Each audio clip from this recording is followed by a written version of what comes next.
Right, welcome back to the Truth Disciples, and Brother John here, and we're back for another special episode, or should I say another interview. And in this episode, we have the pleasure of interviewing Debbie Elliott. Now, Debbie is an author, a podcaster, a conference speaker, a writer, producer, presenter, a devout follower of what is known as the Work, or the Fourth Way, which is heavily developed by George I. Gurdjieff, and is also a very creative individual. Now, as I just said, Debbie is an author, she has written many books, and just to list off a few of them, being Monkey Mind, Robot Body, Exercising Witches, Angels and Devils, Book of Wonder, The Boy in the Graveyard, Tesla and Twain, and The Watchers, along with a few others as well. And these are all available in physical and some in ebook form, so you can pick them up if you're interested. Debbie is also a writer, producer, and presenter on a radio show called A Cult Lives on Pagan Radio UK that talks about the usual suspects, Crowley, Blavatsky, etc., and discusses the influence and effects that these people have had on religion and philosophy of the modern world, as well as all things occult related. Debbie also has a YouTube channel called DJ Elliott, where she uploads a whole range of different videos, not quite the banging tunes you would expect, but different videos nonetheless. Now, this can just be from talking about things that are meaningful and interesting to her, and are maybe sometimes going out and talking about stone circles, among many other things, and having conversations with many other like-minded individuals, among many other interesting things. And you can also find even more of her work on archive.org if you're interested. And above all that, Debbie is just an all-round brilliant creative human being that I had the pleasure of meeting at the Anthropology Conference 2023, which was very enjoyable to say the least. So yeah, hi Debbie, and welcome to the Truth Disciples. Oh, thank you, Brother John. That was such a great introduction. No worries. And it was great meeting you in person, finally. Yeah, I know. Finally, because you've met my parents a couple of times, actually. A couple other conferences. Yes. So that's right. good, yeah. So hopefully... I love your parents. They're such great dudes. Always have fun with them. Yeah, I know. You can't not have fun with them. Even though I live with them and have known them for all my life. And they are slightly annoying, but that's being a parent, I suppose. Can't relate to that. That's family matters. Yeah, that's just family. Yeah. So hopefully I've got everything right, or if I missed anything in that introduction. No, that was great. Thank you very much for mentioning loads of my books. No worries. I was trying to be as professional as possible, considering this is literally the first interview I've ever done, so... hopefully it goes well. I'm honoured. Yeah, well, there we go. And so basically, throughout this interview, we'll be talking about Gurdjieff, the Work, or the Fourth Way, soul development, creativity, and how creativity relates to soul development and even aspects of the work, as well as a few other interesting things, and we'll just really see where the conversation takes us. So if it sounds good, we'll get into the questions. Okay.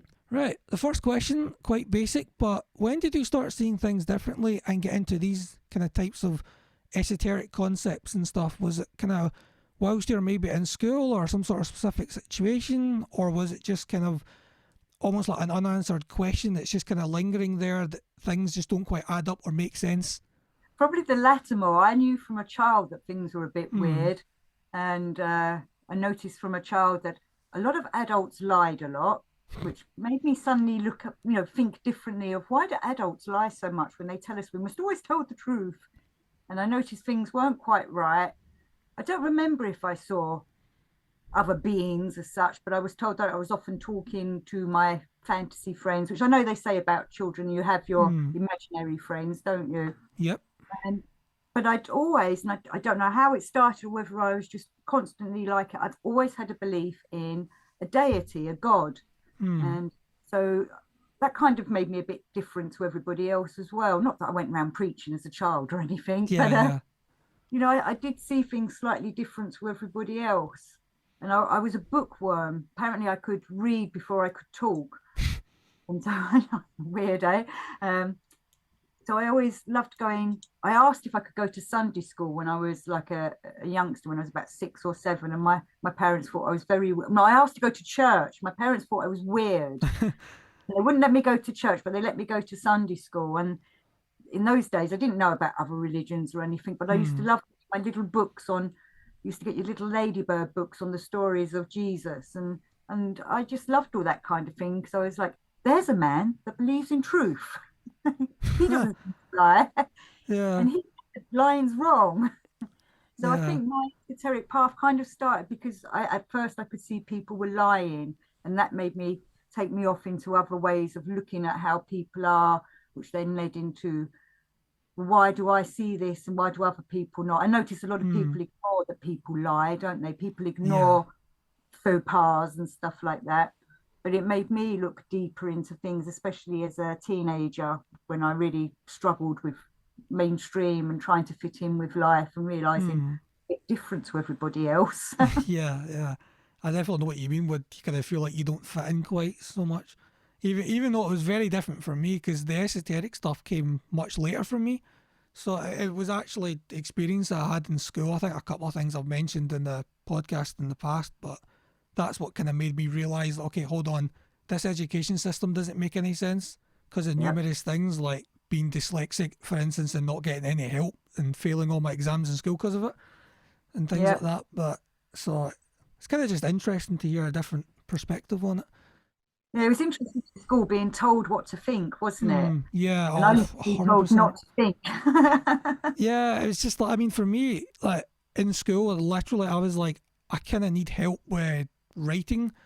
Not that I couldn't write, but it's just because of my dyslexia, I couldn't read and spell half the stuff that I could write. So, for instance, like in my English exam, one of the things we had to write was an essay. I got 17 out of 20 from my essay, but lost 27 marks due to spell mistakes. So it's just Oh, like, really, and the school just told me I was being lazy.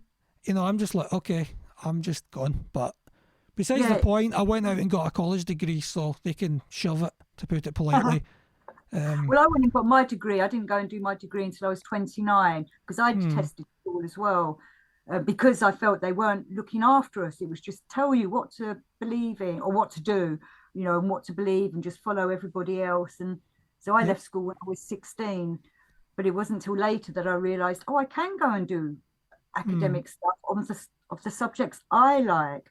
Like I got my religious studies O level when I was younger, but that was the only subject that in English and art I really liked. But yeah. when you're older, you I think, hated most subjects in school because yeah, they make them the most uninteresting thing humanly possible. Like yeah, let's learn about history. Not it's just all battles and death basically, and you're like, what happened to like how many thousands of years have we supposedly existed, and all you're going to tell me about is wars and people dying in really bad ways? It's not very enjoyable. yeah, exactly. And they seem to want to keep us dumbed down, don't they? Oh, a They hundred don't want percent. you to learn how to live your Critically life. think or common sense or Yeah. anything. They don't want you to learn how to be with other people. I think, we Hmm. should be teaching people or teenagers even, perhaps let's look at psychology a bit more. I hear more schools are bringing that in now, but they're probably doing it from just the, Jung and Freud point of view. But Yeah. we should have been being taught at school why we're like this, who we are, what Hmm. our origins are. Not necessarily saying they needed to do a Bible study or something, or just look at give people different ways to think or the different Yeah. options. But they don't want that, do they? They don't want No, I you know. I mean, contemplating life. there's so many subjects that were just atrociously bad that are just, I mean, Mm, even like when we done religious education in school, it was like the tiniest little bits in each religion, and then you just kind of don't do anything. It's no like deeper, interesting concepts. They make you kind of question why we're here and all these different beliefs or anything. Because I don't have a specific religious belief or anything like that, but I do believe in some sort of kind of higher, kind of creative force or something, or yeah, higher whatever. being. Of some form like that. I don't know. I don't know. Maybe it's just the way I would put it, but Well, that's kind of why I started doing my podcast because I realized that people were just being told, like we were at school, mm, little bit snippets of each religion, and normally it'd be the history, perhaps a little bit about the beginning, but not the deeper of what that religion was trying to say. yeah, not the And all actual little. lessons. Yes, I mean, exactly. I will say this right now, and we can get a little bit into this when we talk about creativity and stories and stuff. I probably learned more life lessons, like good life lessons, from watching Star Wars and Lord of the Rings than I did over like 12 years in school. You know? Absolutely. Yes. But then Lord of the Rings, J.R.R. Mm-hmm. Tolkien, he had faith and a belief. Didn't Yep. necessarily go to church every week, but he Mm-hmm. knew that there was a higher being, and I Yeah, think he he was. was a devout Oh, Catholic. yeah. And I know as well, he also believed that mythology was just a storied version of universal truths, I remember him saying that as well, which is quite And interesting. Then with Star Wars, George Lucas, He looked studied at philosophy, I think, as well, exactly, and yeah, Manly mythology. P. Hall, and listened to, now I've forgotten them, Joseph Campbell. Star Wars is more or less the book by Joseph Campbell, The Man with a Thousand Faces, or The Hero of a Yeah. Thousand Faces. And we're not being taught that how to be like that at school. Thankfully, we have these magnificent movies and books to dive into. Yeah, 100%. Yeah, those messages coming through to us. Exactly. I mean, I'd say they're probably the best things that have happened to us in a long time. And especially considering they've all been like bastardized, for lack of a better term, in recent years, with all this like woke stuff and all these different things, and you're just like, oh my goodness. This is one of the things I'm concerned about. They're trying to make people inhuman, and it's like, well, why is that happening? Is Yeah. that because there's people out there that are running this world that don't have a soul themselves or any conscience, or are they being manipulated by dark forces? And then it all comes back to, which is what I was thinking as a child, of about a god and a devil. There's two paths you go down. And some people, the greatest trick the devil ever pulled was not to be seen, so he can manipulate people. I think he comes in through people's minds, where God, the divine source, comes through the heart. This is what Christ came with, was love and truth, where the devil is trying to confuse us with like these woke agendas that are happening and make people turn against each other and taking things in a upside down, topsy-turvy way. Yeah, exactly. Unproductive as humanly possible, basically. Yes. But anyway, I'll ask a few questions now about Gurdjieff. So, first question is, how did you get into / come across the work of Gurdjieff? Well, I've been studying Theosophy and Madame Blavatsky for quite a few years. And then I was lucky enough to go to Egypt with John Anthony West. Do you know John Anthony West? I know the name. I probably do, actually. I just don't know off the top of my head, but I know the name. He passed away a few years ago, but he was one of the guys that with, I've forgotten his first name, but with Schock, he went and found this geologist called Schock, who said that the Sphinx was much older than it is, and that it's got rain weathering on it. And there was a man before that called Schwaller de Lubitz who said this as well. And John Anthony West was looking into his work, this Schwaller de Lubitz, who was a bit of an alchemist out in France in the early 1900s and spent a lot of time in Egypt. And when I was in Egypt with John Anthony West on this tour, he was describing, obviously, the Sphinx rain weathering on it. And then one evening we were talking about, well, what is life? What is the universe? Why are people not looking at why the Sphinx is is older than it is? And he said that's because most people are asleep.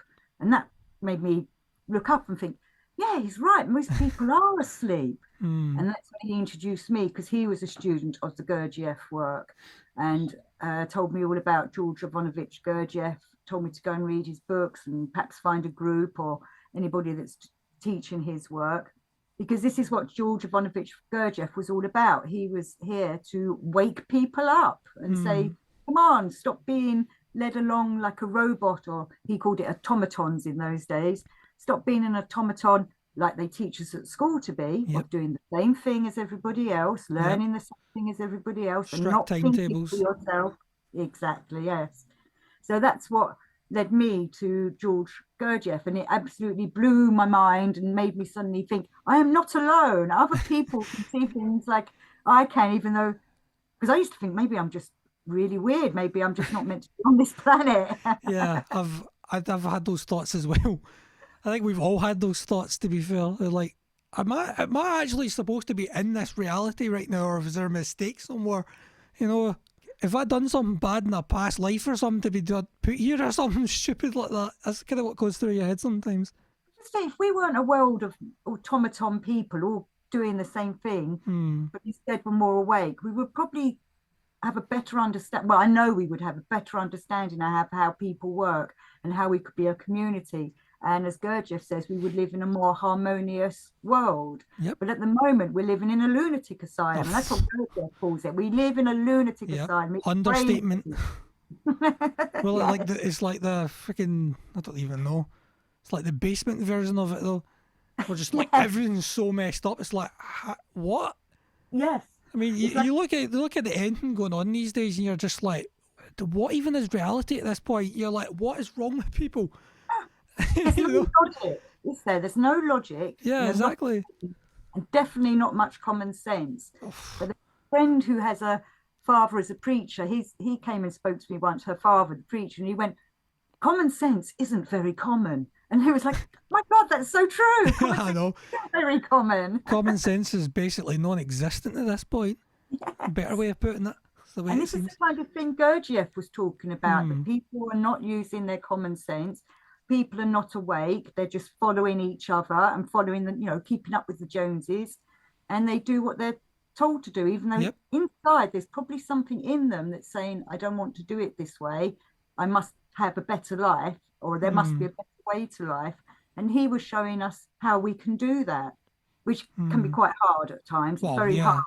I mean, that's the unfortunate reality. To like, I feel like to achieve like the best way of living is actually the hardest way, but it's more convenient in a short term. But that makes people think, oh, well, I'll just go along with this. And it's like, is life seriously just go to school, go and get either higher education or get a job, get married, have kids, and buy a house and a car and die? Not that you can do half these things anymore because it's too expensive, but Yeah, but they try and make us do it something that like way. that. But it's like a control thing, isn't it? That all have to do that.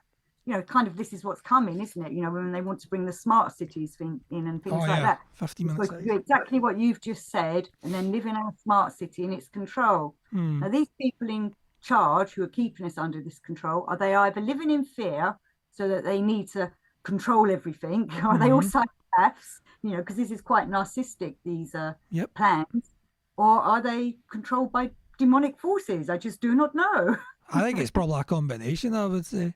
Because I mean, that's completely off topic, but I would say it'd be like they are living in fear because they know that in the end we are more powerful than them. It's just that they have to dumb us down so they can control us. And if we were able to overcome that, they would have no power over us and they would have nothing. But I don't know. That's another discussion for another time. Well, I think first off, there might be chaos, but if we could stop the people rebelling and fighting, because when people wake up, the first reaction I see in people is they want to fight the system. And I understand that. You've been programmed all your life and suddenly you wake up and it's like, how dare you do this to me? So people do want to fight, but that actually isn't the answer. What we have to do first is work upon ourselves so that we can become a more attuned, higher version of ourselves. Control yourself more. Yes. And understand yourself. Program. Yes. Yeah, it's interesting. Back onto Gurdjieff. Can you just quickly explain a little bit about who Gurdjieff was and a little bit about what's known as the worker of the fourth way? Okay, yeah. So Gurdjieff, we don't actually know when he was born, but it was probably either the 1860s or 1870s. And he was born in a place called Kumru, which is now Alexandropol. Obviously, all the countries have changed these times. So he had a Greek father and an Armenian mother. So he was born in the area that was Armenia, is now Armenia, but was also what is now Turkey. It's a bit of a mixture because I went on a tour of the Gurdjieff. I went and walked in the path of Gurdjieff, and many of it I couldn't go to because it's now under the land of Turkey. So he was born, in the late 1800s. His father seems to be quite a woken up person already. His father was what they call an ashok. He used to recite songs that had been carried on for millennia. So they were never written down, they were oral. And one of these songs was the Gilgamesh story, the Gilgamesh story of the giant king, half man, half human. And what surprised Gurdjieff a few years later, so this was after his dad's death, the actual tablets of Gilgamesh were discovered, which had the Gilgamesh story on. So there'd been no written version of this story for a long time. And he was, I think, very pleased to see that his father was keeping to the source. His father hadn't changed the Tao hadn't been changed for millennia. So he was showing that there must have been like these mystery schools were keeping these stories of people like Gilgamesh, rather, I was going to say Gurdjieff then, of Gilgamesh. The ancient stories were being carried down the line for millennia without being written down. So he suddenly realized that there was a lot of his teachers were very wise people. And he wanted to be a wise person. He wanted to wake up to what was really going on in the world. So he went out on a bit of a mission with some of his friends. They called themselves the Seekers of Truth. And they went out to the Holy Lands. They went out to India. They went out to all the places to try and find a teacher. And what they discovered on their journeys was, things like the fakirs and the yogis and the monks. They're all a certain way of working with yourself and connecting with the divine. So the fakir would do it through doing all these strange exercises, walking on the coals of fire and lying down on a bed of nails. So that was one way. And the yogi was another way, doing all these yogic practices. And then we had the monk that was doing it in a different way of going and meditating in his monastery. And Gurdjieff realized that if you combined all those three ways, you would work all of them centers together, because the fakir is only using the physical side of himself, the yogi's only working from his emotional side, and the monk's only working from his intellectual. Actually, the monk and the yogi are the other way around. So the monk from the emotional, because he's trying to find the devotion to God, and the yogi is working on his intellect whilst he's doing all his exercises. And Gurdjieff said these were, even though they were developing themselves, they were one-sided. So he says about these three centers of the yogi, the fakir, and the monk, he brought them all three should be worked on together, which was why he called it the fourth way of Gurdjieff work. The fourth way is bringing all three versions together so that you're working on yourself in a more harmonious way, which would help wake yourself up. Otherwise, you're going to be all unbalanced. And most people in this world are very unbalanced. Like we have professors that are all intellect. They don't really have any emotion. It's same thing with a lot of the New Age stuff and all that as well. Obviously all that's taken from pre-existing things, but that's all imbalanced and kind of like you're only doing one thing or this thing, and it's all like, well, what about the whole thing? Yes, and the New Age is I think, is built up from people like the Gurdjieff work. Madame Blavatsky, she really was the backbone of all New Age. Without Madame Blavatsky, we probably wouldn't have the New Age.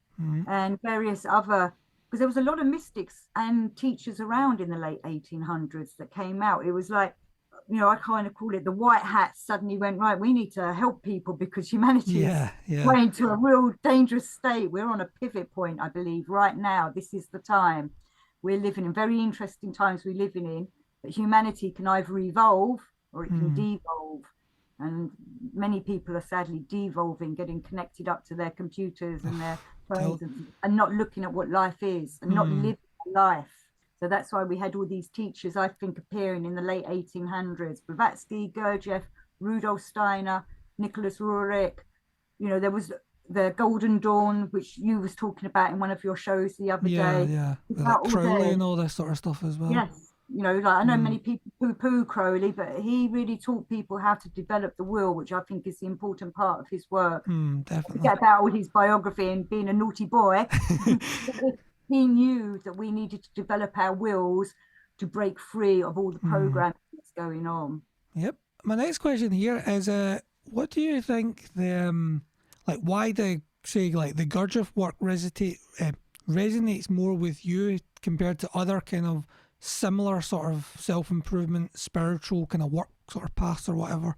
That's a good question, because many people go in different directions. And Gurdjieff had said, before you come to me, go and look at all the other ways and then come to me, which I didn't know at the time. I discovered that later on along my path of Gurdjieff. But before I studied Gurdjieff, I had become a theosophist. I tried to study Rudolf Steiner, though I found him very difficult when I was a youngster. It's only lately I began to understand him.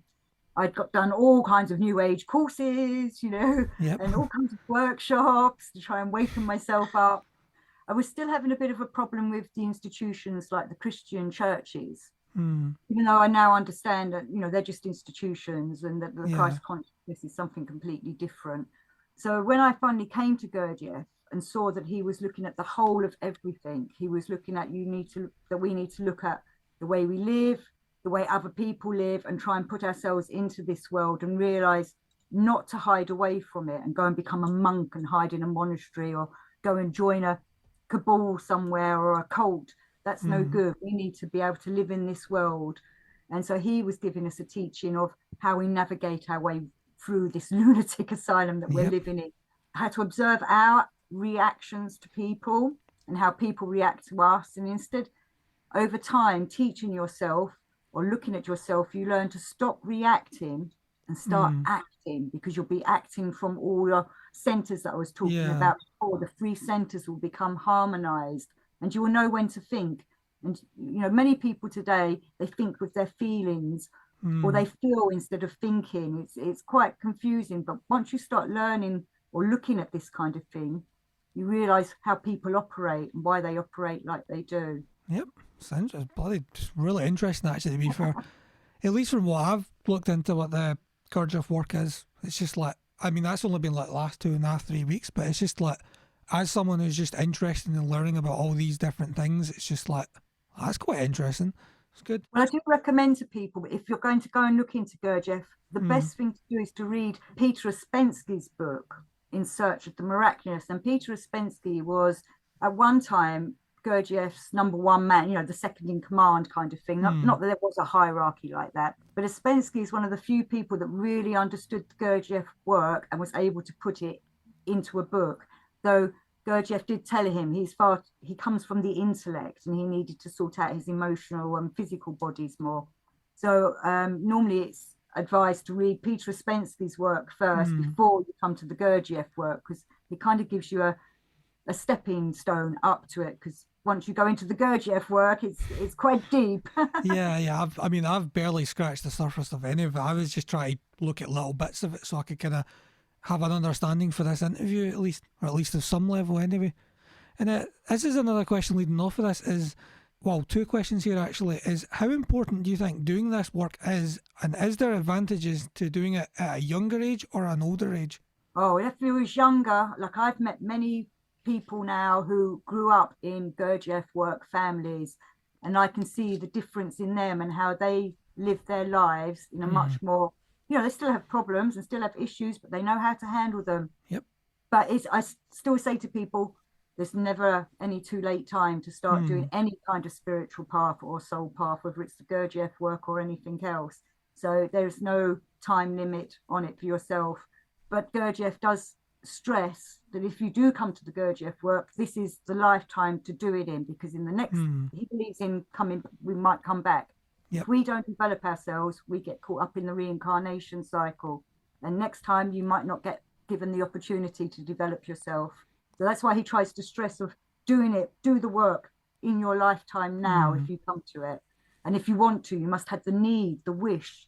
Like what you were saying earlier at the beginning of the show, you knew that you could see things weren't right in this world, and it's for people like that to help them, and then we can help other people wake up. Yep. But we have to wake ourselves up first. Yeah, exactly. You have to know what to do before you can tell anyone else to do it. It's just because my thought on that was just whether it would be maybe like being slightly older, maybe you've had more experience, a little bit more kind of wisdom in a sense. Maybe that could give some people an edge, but then some people it might be better for them to learn it really, really young, so they can kind of grow up with that, and that's just a kind of normal way of thinking to them, opposed Absolutely. to being programmed. Both ways. Yes, because when you're older and you come to it, you can look back on your life and see how you was asleep, which is a shock to the system. 100%. And many people don't. Oh, it is a horrible shock, yes. And many people don't cope with that, which is why sometimes the Gurdjieff system doesn't always work. Them kind of people I've noticed normally leave. But those that see, okay, I can see who I used to be. And we must all remember, we were programmed in our early life. So we did live a certain kind of way. We did sleepwalk through life, It's a horrible thing. And people don't like it because they like to say, no, I am awake. I am conscious. But once you start looking at the Gurdjieff work and yourself in the past, you suddenly realize, no, I wasn't. So it doesn't matter what age you do it at, and there's no advantage to doing it, I think, later in life or younger. It's down to the individual, really. But we're kind of like, I suppose, on the third generation of Gurdjieff people now. So there's definitely people that have been growing up in the work. Well, that's good. That's actually good to hear then. There's some hope for some people, at least, anyway. Yeah, and for us, there's always hope. I know. There is always hope. You've just got to find it or create it somehow. Well, you've kind of actually answered my other questions about the Gurdjieff work anyway, so we'll move on to soul development. And what I wanted to ask you was, What exactly do you mean when you say soul development, and what does it mean to you? Because soul development can be a very interpretable subject and term. Well, I've found that many people don't know about their soul, or they just think it's something, from the religious institutions that we don't need to worry about now. And I don't think they realize their soul is their connection to the divine. And people are obviously we're living in a materialistic world now, aren't we? And spirituality was poo-pooed for a long time. And with the people that are running this world are trying to keep us in a rational world, aren't they? They don't want us being spiritual and soulful, but thankfully there are lots of people out there that still do. So for me, the soul is like I say, your connection to the divine. Gurdjieff talks about it that everybody is born with a germ of a soul, a seed of a soul, and it's whether we develop it or not as to how we grow in life. And I've seen myself, I remember as a kid seeing some people having no concerns or cares about anything else. Now, to me, that's a soulless person. But I can see it's because of the way they were brought up. Yeah. Maybe they were treated badly and they retreated into themselves, or they responded because of how they were treated. They were horrible to other people. And I see that some people, especially as they've grown older, have suddenly started thinking, I need to know about myself and my soul and my spirit. So it's why I had a lot of people coming to me and asking me to help them. I used to do a little one-to-one session with people. And after a while, that's what made me realize I needed to do the podcast to get it out there. But my one-to-one sessions were really about trying to help people find their soul. And a lot of it is your conscience. I think your soul is connected to your conscience. And many people ignore their conscience. We all have a conscience. It whispers in our ears and tells us when we're doing naughty things. And all the time, people ignore it. But if we started listening to our conscience more, we will be able to grow our soul. And we all have the ability to grow our soul at any time in our life. But I have noticed out there in the world, there are a lot of soulless people. And this is a very horrible thing to say. There are some people that are they're just empty inside. Like they've just given up on everything, but they're still living this life and think they are owed things. And it's very peculiar. It's quite a complicated subject. But I think people that are listening to your shows because they're looking for a spiritual soul kind of conversation. So a lot of your shows cover that kind of thing. You will all have souls, and you are growing them as you learn and develop more and work upon yourselves as to whether, some people pray to their angels or their higher selves or to the divine source or to Christ or whatever. That's helping you develop your soul. And as you develop your soul, I believe the higher forces, the good guys that are up in the higher realms, will come down and help work with us and guide us on the right path. God's always talking down to us. The angels are always talking down to us, but we need to reach up to them to hear it. And that's what I think this soul development is all about. And on the different spiritual paths I've been working with, I can see that's what they all have that background to, of helping you connect with your higher self. That's what Crowley was talking about, finding your higher guardian angel. He's always talking to you and giving you good advice. Yep. Yeah, I can see why, like, some people would, what you said at the start with people thinking it would just be like a church thing or something like that, is because a lot of people do have resentment towards religion, especially for the things that it's been used to do over the centuries. So I can see why it's almost made as if it's kind of like a taboo thing, like, don't do that, that's just weird church people and things like that, when it's just a really arrogant way of looking. But do you think there's any fake forms of soul development, like maybe like fake gurus and kind of things that only work on certain elements and then kind of will lead you actually more into a cult rather than actually getting you out of it? Absolutely. But this is one of the things where we need to learn discernment. And also, if we can develop our conscience, we will be able to tell. I've been fooled by a few people over the years, younger years.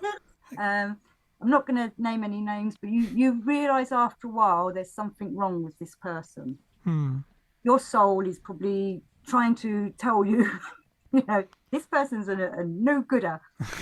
And it took me a while to realise that I must listen to my solar plexus. And our solar plexus normally warns us when someone's a bit dodgy around us. Also, a lot of these false gurus or such like, they don't think they're a false guru. It's just that ego has taken them over, taking them a bit too far in the wrong way. This is why you hear about all the infidelities amongst guru masters, and you hear about all the, the money laundering and things like that, or that they're in it for the money. Yeah, it's all profiteering. Yes, that's it. And, it's really down to going with open spiritual eyes. But so many of us, and I myself did this, I was so needy. I so needed someone to show me the way that I thought I would follow anybody for a while until thankfully, my conscience would tell me, get out, this person isn't right.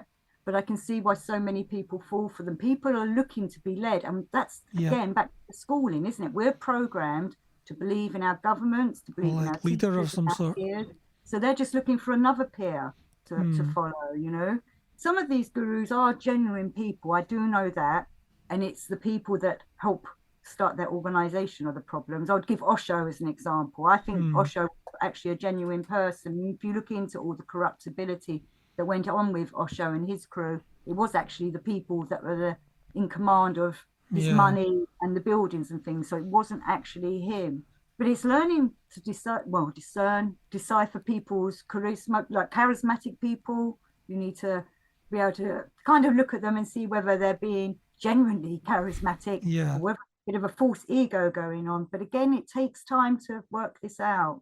100%. I can see that as well with a lot of the quote-unquote fake gurus, in the sense that maybe some of them are genuine and are trying to help, but then they get picked up by certain institutions, and then their funding will get cut and they won't be allowed to do anything or see their families around like that unless they do all this sort of stuff. So it's a bit of a scummy system. Yeah, well, yeah, exactly. I do say to people, if they start saying they want 10% of your wages every week, get out. Oh, no, exactly. I mean, if they take an interest in your wife or your daughter, get out. Get out. But do you think soul development is a individual thing, or can be something that can be achieved as a group or multiple people? I think in the past, and this is kind of from Rudolf Steiner's point of view, because I do agree with what he says here from anthroposophy, in ancient times, like the Egyptian times, Babylonian times, them kind of eras, we were a group soul. Like you see the birds of today, for example, animals have a group soul. You see all the birds flutter together. Our group soul has dissipated over time because we are now being given the chance to become individuals. And I think this is all part of our evolution, so we can develop our own soul. We're living individually so that we can then evolve to the next stage, which I think will be that we will go to become some kind of angelic being, maybe, or we will develop ourselves so that we get off this world and go to the next stage. But only those that have developed themselves will. I think that if you don't develop yourself, you come back on this earth again and again and again until you do. So that's why I think soul development is very important for those that want to get off this world, but not because they want to run away from a thing. They need to want to develop themselves to be the most perfect version of themselves they can be. Like, for example, the Gurdjieff work is all about. Steiner's more about developing yourself so that you're ready for your next incarnation, so that you're awake for your next incarnation and don't come back as another sleepyhead. I sound really rude saying that, but it's true. Be as rude as you want. This is the truth, disciples. It's fine. So at the moment, I think it is individual souls, but I do believe in reincarnation. So many of us probably knew each other in other lives. So we're coming back together and perhaps have to just sort out some soul karma. Yeah. So it's quite complicated, all the different versions, individual soul, group soul karma, you know, your own karma. So some of us are brought together. But I also notice that people that do any kind of spiritual, soulful path, which I'm sure you're beginning to notice as well, we seem to know each other. Yeah, I know what you mean. You have that kind of just weird connection where you're just like, I get that with you. Because I remember, like, my parents said that when they met you, they were just kind of like, you could just tell it was one of those people you just connect with. And you're like, okay, we just get each other and we've never met, but we get it. That's kind of interesting. So I don't know whether it is because we all knew each other in a past life, or it's because our souls are telling, like my soul's speaking to your soul on a higher level. Because we all are looking for the same thing. We're all truth seekers. Yeah, it's like, okay, that helps me get on to the next stage. And maybe that's something that's done over multiple lifetimes in some way. You know, if you only develop so far, maybe you do come back and have to complete the rest of it in some way. Well, Gurdjieff talks about a magnetic center, and he says that once you start doing like his work, or I think any spiritual, soulful work with meaning and proper desire, this magnetic center starts working in you, and then you start meeting the right people, going to the right places, opportunities come into your path that you notice this time, where before we might have ignored them. Many people talk about synchronicities and revelations start happening, or noticing certain numbers keep appearing and things like that. You know, to me, that's us waking up and at the same time noticing all the signs that are telling us, stay awake. No, I know exactly. I mean, I get number synchronicities literally all the time. Kind of like I get them occasionally, but see, since Friday the 13th October this year, right? Since then, I've had like about 5 or 6 synchronicities with the number 33 every day since then, and it's just like magic number. Okay, I know that. It's just like normal. I don't get that many synchronicities, but it's just not stopped. And October the 13th, this was the first time it'd been on a Friday for a long time. Of course, that's when the Templars were. Yeah. I know, but like Paul knows about loads of that sort of stuff. So we were actually going to record that day, but we ended up not being able to due to logistics and stuff like that. So I wonder if the synchronicity of that being on a Friday, the 13th, I wonder if there were certain energies happening astrologically that day. I think there was. Happened on that Friday the 13th, and I wonder if it helped us, because they're constantly sending down energies to us, and those of us that are waking up, because that's the other thing that's important. We're waking up, we're not awake yet. The woke people, the awakened people are, you know, Christ, Buddha, and Muhammad kind of people. Maybe not even Muhammad, but they're sending down these energies to us waking up people all the time for us to pick up on and work with. I could see that through like different, well, I guess you could call it astrological cycles and moon cycles and stuff like that, because that seems to have one hell of a weird effect in some people, whether it be good or bad. My next question here would be, what would you say the hardest part of soul development is, if there is a hardest part? Oh, there is. The hardest part is looking at yourself, looking at your dark side, and looking at why, you know, you did things in the past, you know, where you maybe angered someone, or you got embarrassed over something, you know, them things that come up. You're just about to go to sleep at night and then say, do you remember when this happened to you? Yep, I get them all the time. Awake all night thinking about it. You have to look at them. They will start coming up, but you don't sit there cringing at it. You don't sit there being annoyed or reacting to it. You have to look at it and realize that was you, the past you, and realize that it was just because you was asleep that happened. That kind of thing won't happen again when you're waking up. You will be tempted with that kind of thing, and hopefully you will act and not react this time. Yeah. So I would say that is the dark, because we've all got shadow sides. 100%. We've all got different, you know, bits of us that we don't really like, but they are useful for certain situations. You know, we can, you know, we have to use anger when we're sticking up for ourselves, but we mustn't use anger to get our own way, kind of thing. And people get jealous over stuff. There's certain things that are right to be perhaps jealous over. Perhaps you can see someone's getting more enlightened than you, but that should be a driving force to make you go and work harder on yourself and not send ill wishes to that person who's better than you. These dark sides of us are all little nudges to help us stay in the light. But it is difficult, and it, like I was saying earlier, it makes a lot of people give up the path because they just take it far too personally. And sometimes that's why it's better to do it with someone. Obviously, there's a lot of people out there that can't find a teacher or a group. So that's why I started my little online podcast, because I just wanted to give my experiences to help them realise not to give up, and just to encourage people to stay on the path. Don't let your old self stop your new self going forward. Yeah, I've seen that with so many things online, regardless if it's more spiritual or just like music or anything, just that people putting things out there is just inspired and help people kind of get along and be like, oh, I actually want to do this now. But what advice would you give to someone who wants to work on their soul and develop it? Well, definitely, first off, be kind to yourself. Yep. And then look at what your own, my first one always to people when they come to me is, what do you believe in? I ask people to try and find what they think their foundations of their beliefs are. Who do they think they are? What do they think this earth is about? Is there a God? You know, just questions that probably have come across their minds in the past, but this time they really need to ponder on this, because pondering is what starts getting your answers up. usually they come to me and start saying, well, so and so says this and so says that, or I've read this book and he said this and this lady said that, and then, which is all well and good. We need to look at other people's ideas, but I want people to try and think, after taking on board all this other information, what is it that you truly believe? What is your faith? Do you have a faith? Why are you doing this? Are you doing this because you want to be the best version of yourself? Or are you doing this? I don't know, people have different versions of why they do it. To impress that girl you like down the bar or something like that, Yes.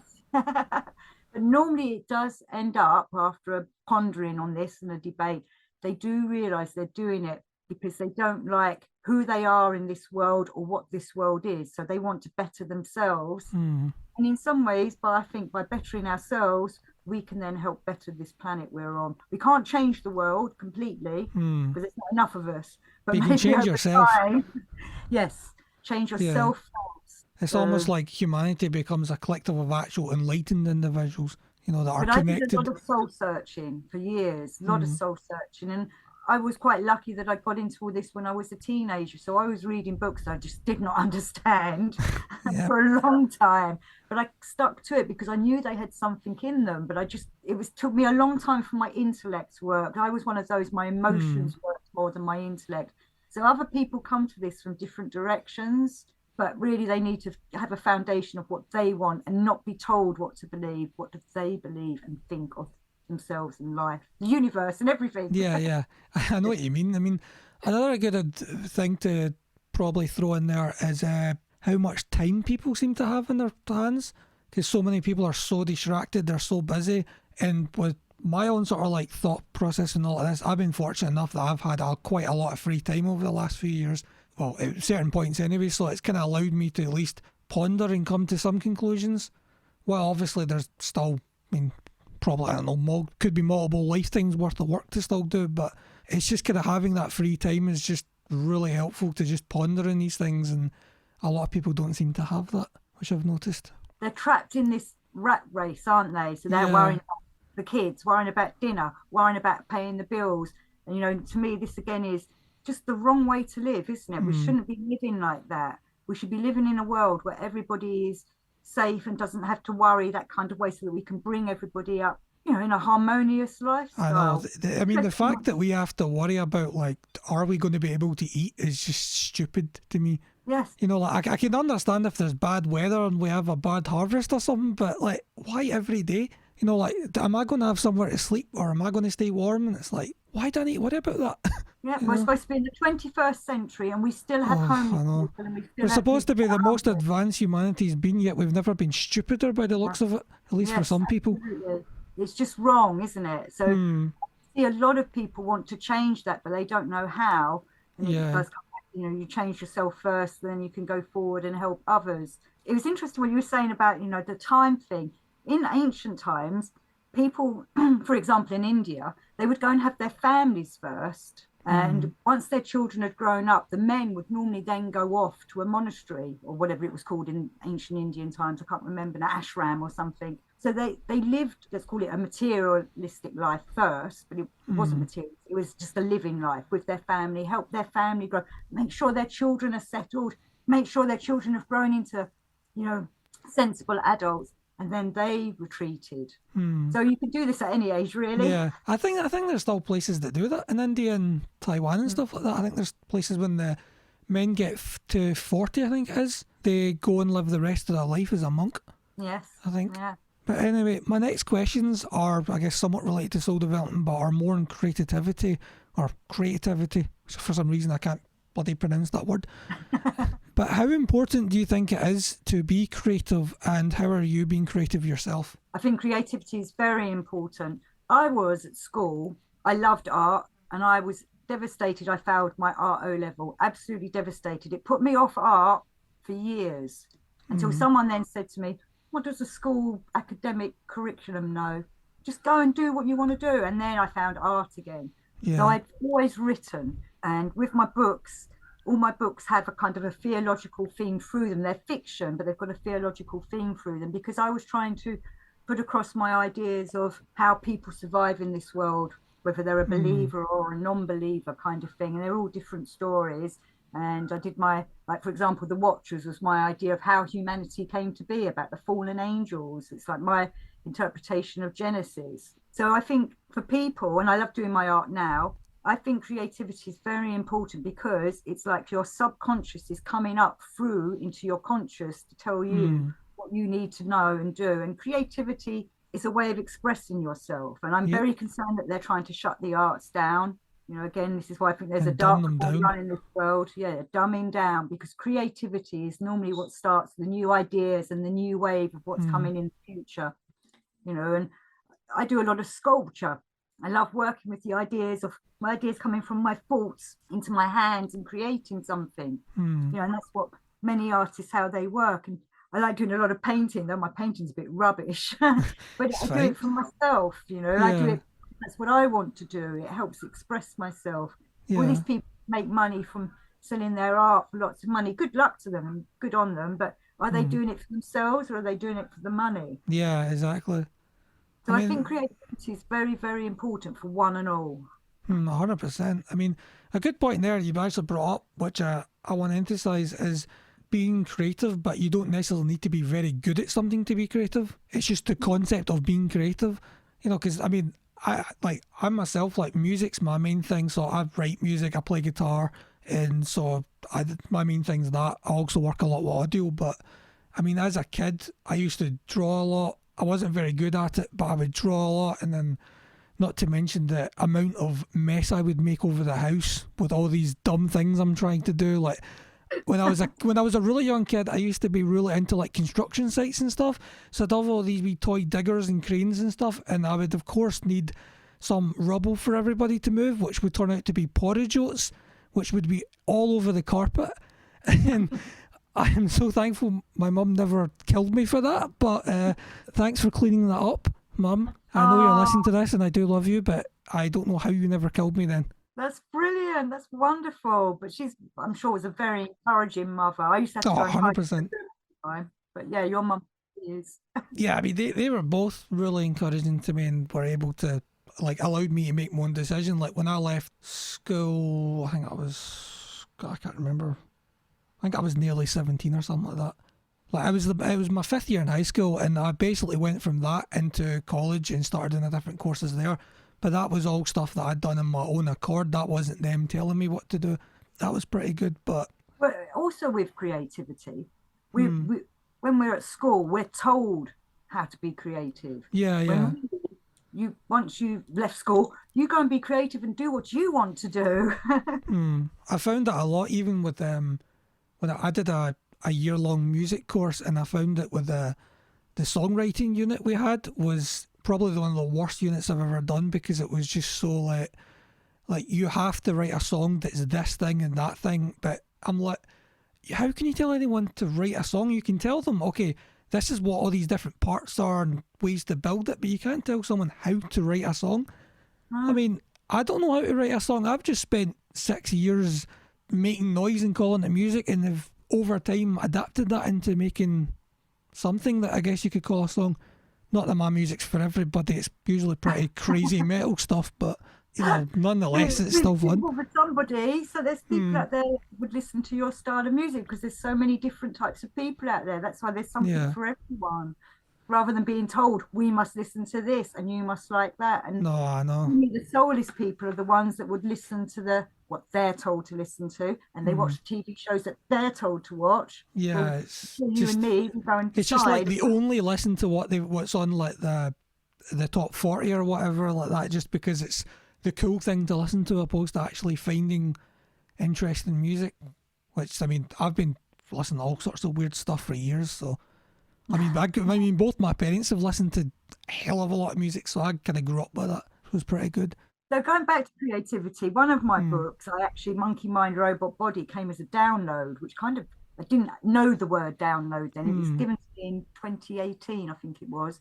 But I remember sitting in a very boring summer school. I won't say which group it was, but anyway, it was quite boring. And I actually looked up to the sky, and in my head I went, what am I supposed to be doing? And by the end of that lecture, the outline for Monkey Mind, Robot Body, I felt it coming into my head. It was quite weird. And it wasn't for a few years till someone said, "Oh, that's a download." I'm like, oh, okay. I Yeah. just thought maybe some author up in the spirit world was just telling me, a story. I know, I've had that before. Before when I'm playing guitar and writing music, I had that recently where I was playing guitar, came up with a few ideas. I was just like, they might work well together. Got up the next day and spent the entire day writing a song. And by the end of the day, I had a 14-minute song written.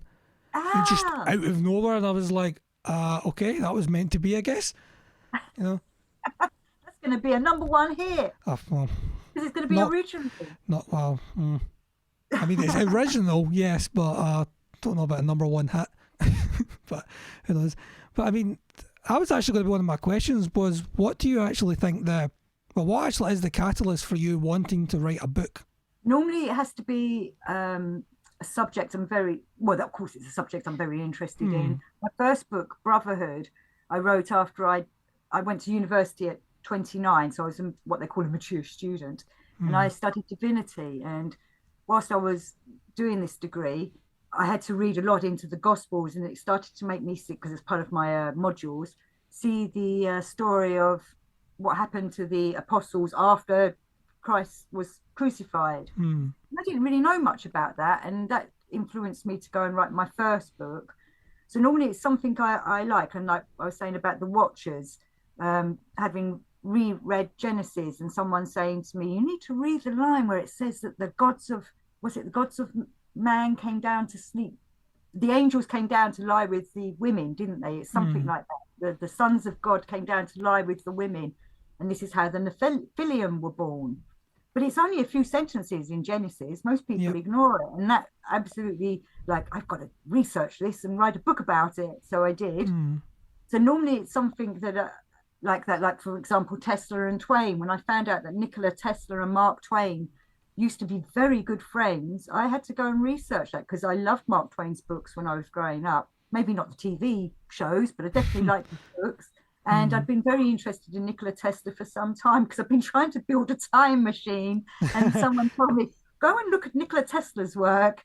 So when I found out they knew each other, that's when I actually went and lived in America for a few years and researched that. So that book, Tesla and Twain, is more or less based on fact, but obviously there's not a lot known about them. So I made the conversations up, but I did everything. I went to all the archives to find out when they met, how many times Twain used to visit Nikola Tesla's laboratory, and I'm pretty sure that Twain's book, Connecticut Yankee in the Court of King Arthur, was based on his time of being in Tesla's laboratory and things like that. So that influenced the Tesla and Twain book.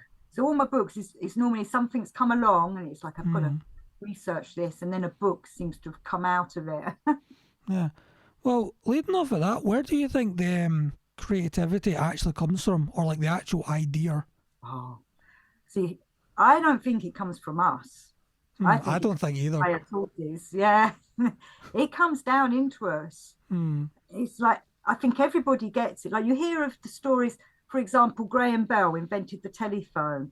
Well, actually, in that year, quite a few different people created the telephone, but he was just the one that got out there first and made it famous. Nikola Tesla, he discovered, I think it was the radio waves, the same time as Marconi was. And Tesla also looked into X-rays the same time as, is it Roentgen that discovered X-rays? So I think the higher forces are sending these ideas down to people, and it's who picks them up. Like that song you was about. You just happen to be jamming away and you're open. The conditions have been met to suddenly get this kind of sort of thing. Yeah, because I'm pretty sure, like, I don't know if we said this in a show or not before, but I think we mentioned something about Tesla saying that he didn't actually invent anything. He just got his ideas kind of like downloaded into his head. And that's where his ideas came from. Yes, he saw them as a vision in his head first.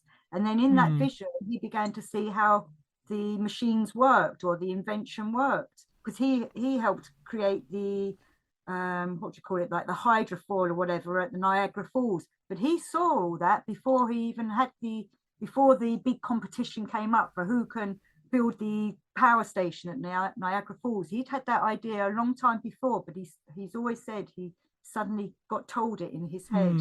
So I think all them ideas are actually put into us. Yep.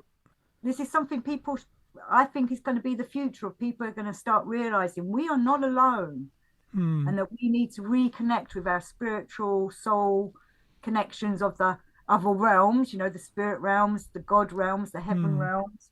There's a lot of them. We're not alone on this world, but in some ways we've been left alone because God, or the divine source, or whatever you want to call it, set up the universe, got it rolling. And where we are on planet Earth, we've been given free will. That's why the divine source never interferes.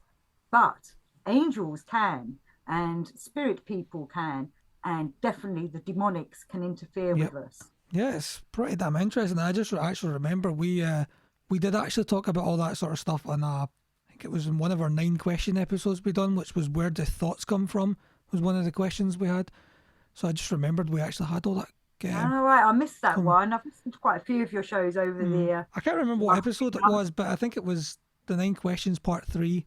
It was like, where do thoughts come from?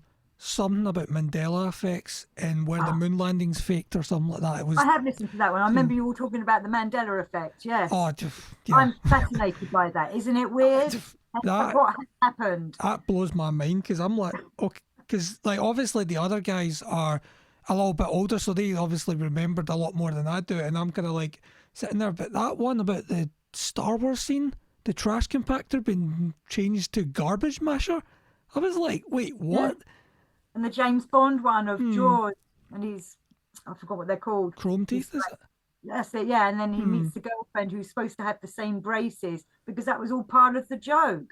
Yeah, I remember watching that. I can't remember what movie it was, but I remember watching that movie on the TV, and I remember that. Yeah. It's just, I don't know. It was a Roger Moore Bond. I remember that, but I can't remember which one it was either. But things like this stay in because it's such a great joke, or how can they have changed something like that unless we've gone into another stream?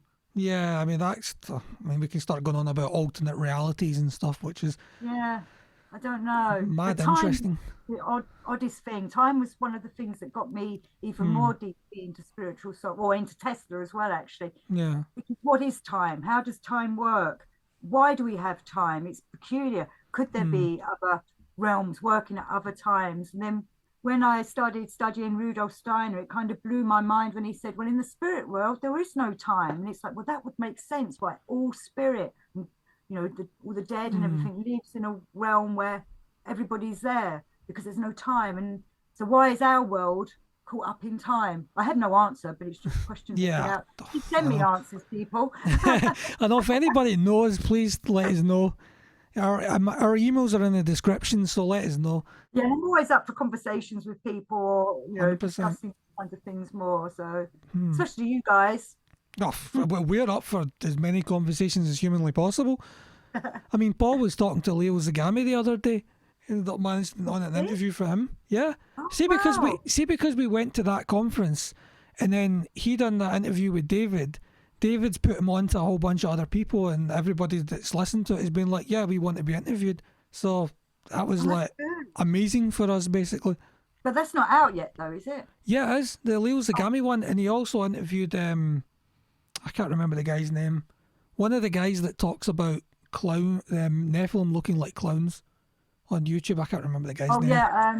I'm sorry, I can't remember I've forgotten his name now. But that, when I first heard about that and saw him on another podcast, that made so much sense to me. And I'm like, who actually likes a clown? Not many. No, I know. I mean, I hate them.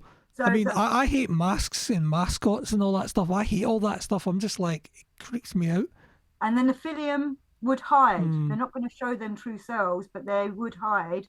But we maybe remember them as looking kind of like clownish in the past, in our past life memories, because DNA has a memory, which is why we have this fear of things like that. Instincts. We're remembering it. Yes, the instinct. So, I need to listen to that one. Okay, I'm a bit behind. Sorry, the two of them are out anyway. I think they were only just put out the last week or so. So it's. Oh right, okay. It's not been out for like 3 months.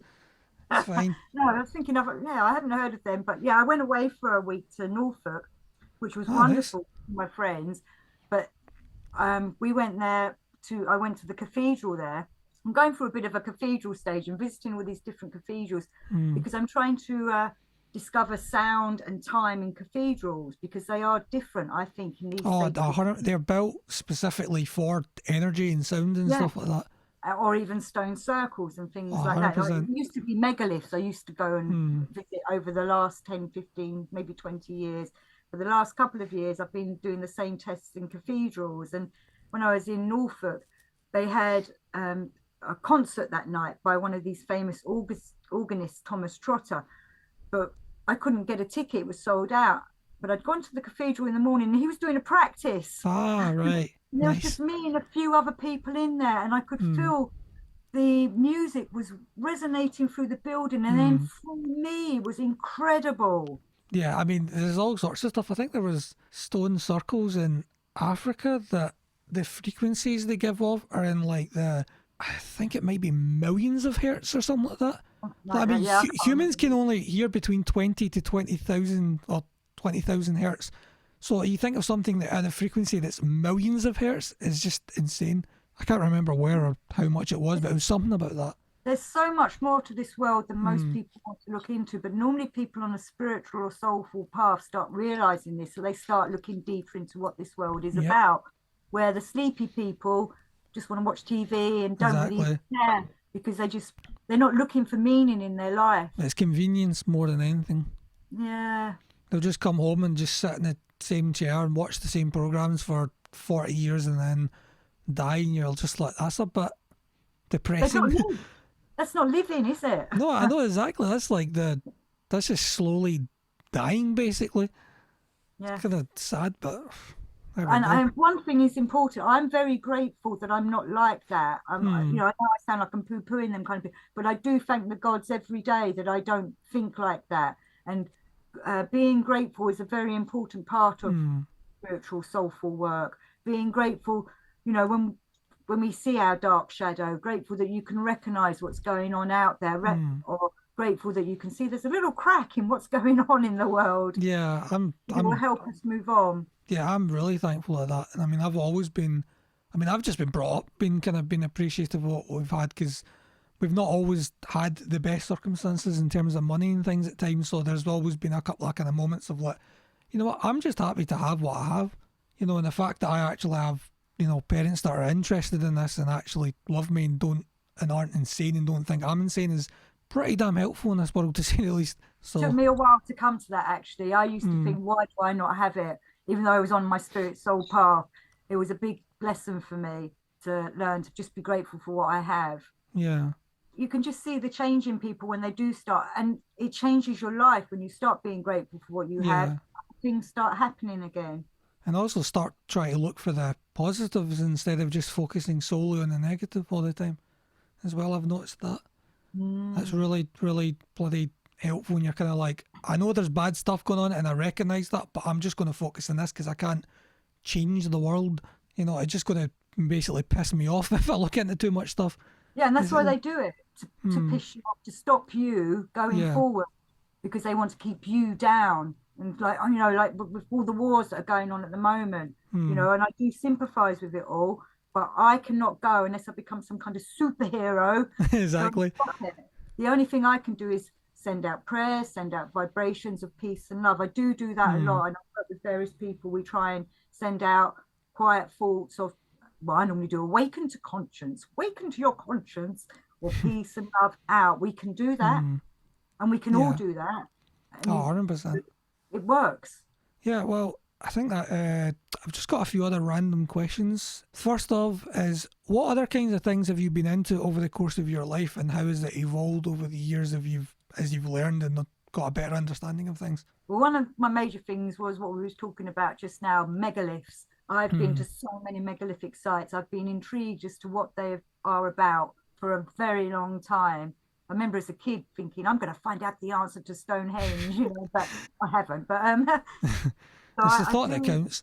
Yeah, I've been very interested in our ancient past that we can now see has been cut off from us. They don't want us to know about the past, I think, and that has led me to looking at that we humans have been on this planet a lot longer than the academics say, which has led to ancient civilization investigation, and that whether we've been up with other beings. I'm not going down the ancient alien theory, though that is possible, but I do think that maybe we were not the only people on this planet, which led to my looking into the long-skulled people, which you've probably heard about.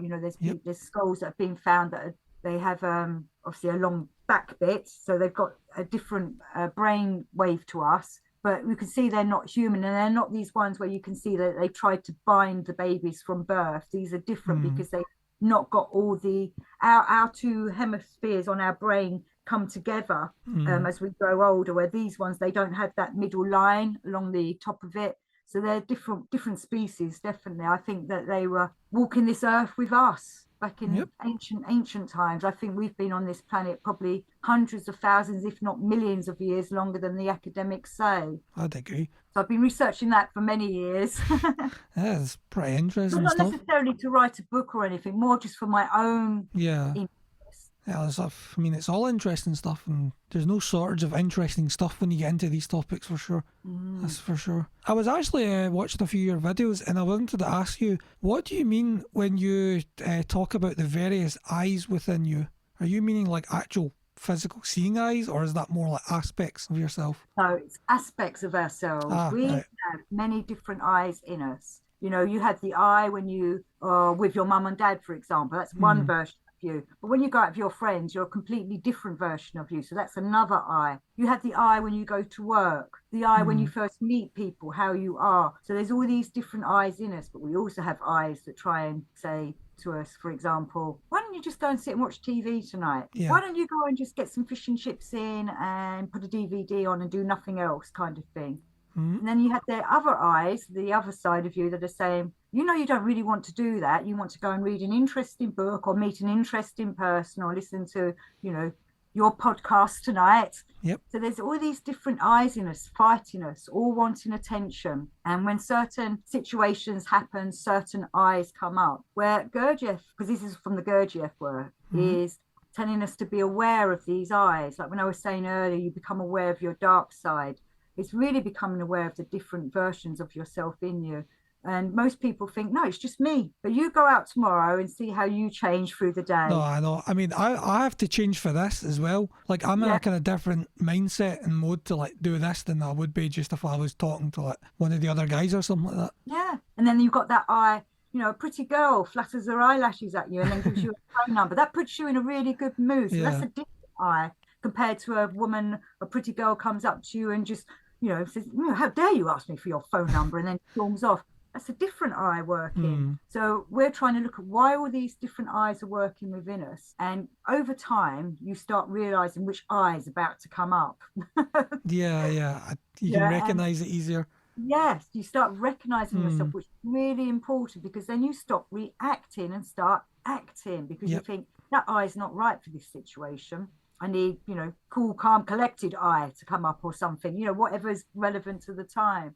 But to do that, Gurdjieff talks about there has to be what they call a steward eye comes up. And that this steward eye is normally the one that wants to do a work, wants to develop themselves. It's that eye in you that's saying, I want to be better, the more, better, stronger, faster, that version of you. And he will try and control them eyes or make sure that, the right one comes up at the right time.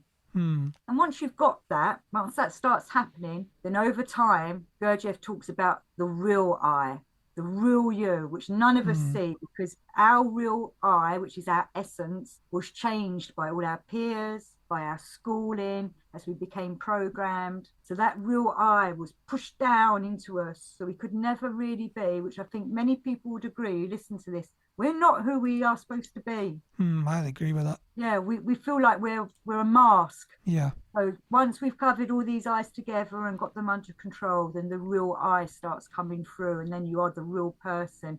Gurdjieff's last book was called Life is Real Only When I Am, which you have to kind of ponder on that title, but after a while you realise, life isn't real because I'm sleepwalking through it, and one of my masks, I'm wearing a mask. Yeah, I can see that. It's pretty interesting because I wasn't 100% sure if I was thinking you were meaning aspects, but I just wasn't sure if it was like actual eyes you could see with in different ways. Like maybe it was some sort of like psychedelic thing or something like that. I know now you know you'll stop noticing yourself. Yeah, I know. Kind of like, wait, hold on a minute. But yeah, but I was going to ask a quick question here about the character the exorcising witches is based off of. I'm not going to even attempt to pronounce the second name, but Saul is his name. Is that Pilkinghorn. right? And the reason I had the name Pilkinghorn is because it's a mixture of two of my favourite theologians from the past that I had to study for my degree. So I took a bit of each of their names and put it together. And I also wanted to do a name that no one had. And we didn't have internet then, but that name didn't seem to be around. So it's like I've made a name up. But it's really about a man he's a man before his time. He's a Christian, obviously, in this book. But he's an exorcist. He's a very good exorcist. And that reason is because he can see the demons and the devils that bedevil us all the time. Yep. He can see that demon on our shoulders trying to tell us naughty things to do. It's just because I was going to ask if you think like some people can actually somewhat see into that spiritual kind of, or I'll say spiritual realm. Do you think that is a genetic thing that has some sort of kind of like maybe greater purpose to it, or is it just kind of some that might just be randomly enabled for some people? I know a few people that can do this, but they can't see them in. Well, some can see them in this realm. I can think of two that can, and I can see them like shadows, but I can't see. Like many people talk about the shadow people or the dark things that suddenly skip through your periphery. I'm pretty sure that's demonic. But I do know one person that can go into the spirit realm, and he tries to go and help them because he says, and I kind of think this is part of our mission as well as humans, we're here to help redeem the demonics. I think that's why you hear about in these different stories of the battle in heaven, and the angels that rebelled were all thrown down into a pit. Well, I think that pit was this earth, and we're here to try and help them redeem themselves. So my friend that can go into the spiritual realms, he tries to go and redeem the dark forces and to help them, because deep down everything wants to go back to God. You know, even the devil at some stage will redeem himself and return to God. God's always open, or the divine source I call it, is always open. The God above all gods, the creator of all, has his arms open for everyone to come back to him. And that's the same for people as well. You know, we all have little demon sides inside us, and we need to redeem our dark side so that we can harmonize and become a light being. You know, like a sun person ourselves. I know many people poo-poo Christianity these days, but I think the Christ consciousness is actually more important than the story of Jesus of Nazareth. That Christ consciousness was the Holy Spirit, and the Holy Spirit's been removed from a lot of religious institutions these days, but it's the Holy Spirit that can come down into us and help us redeem ourselves and give us the grace to go and help others, whether that's a human, a demonic, or whatever. So I do think people can see demonics that walk this earth. Yeah, no. And do you think that would be, is everybody capable of this if they learned how to do it, or is it just a select few people? At the moment, I think it's just a few people. But I think with all this spiritual awakening that happened in the late 1800s, it's trying to help humanity do this kind of thing, to work towards that. But of course, the dark forces are going to come back with a counterfight, and that's why I think materialism went crazy in the last 100 years, and why you know the New Age was kind technology of really as well. Technology. I'm a strong believer that the dark forces flow through currents, whether it's a river current or a current of electricity. And what better way to hypnotize the people than through AI, basically. AI as well. It's all crazy stuff. That's why I think podcasts like this are important, because we're putting it back out onto the internet. If it is run by the dark forces, we're putting good truth-seeking work back out there. Yeah, you're sort of like taking it and then using it for a good purpose opposed to a bad purpose. Because I can see that. See the dark forces, John? Can you see them, or do you not want to say them? I don't know if I can specifically see them. I get the peripheral stuff a lot, but I don't think I can actually physically see something even if I wanted to. No, I'm the same. And sometimes you get that feeling, maybe. I can be aware of stuff, like, okay, that's kind of weird, but the problem is with that with me is, like, I don't know how much of that is just my imagination, because my imagination is, like, just insanity, basically. So, like, if I watch any movie, I'm thinking, like, wait, what's going on here? That's why I hate horror movies, because my mind's just, I'm not good at dealing with it, basically, which I need to learn how to deal with it. So I'm just kind of like, okay. I think also our imagination is trying to help us with that. So it might not be your imagination, it's something in you that's Yeah. trying to warn you, but it's coming through your imagination. But I say this to many people, don't watch horror movies at night because then Oh, you're going yeah. to connect with them thoughts. I mean, that's exactly the way I look at it. To be fair, is that, like, I don't really deal with that because I'm just like, I don't know what I could be opening myself up to basically if I'm doing that in some way. Exactly. Because I know we've talked about, like, in some of our shows before, about people that have done like music rituals and things. So when you listen to music, you're actually taking part in some sort of ritual and things like that. You might not realize it. So, and especially when you look into some of the people involved in these things and the things that they know about, you're like, these people are going to do that pretty convincingly and intentionally.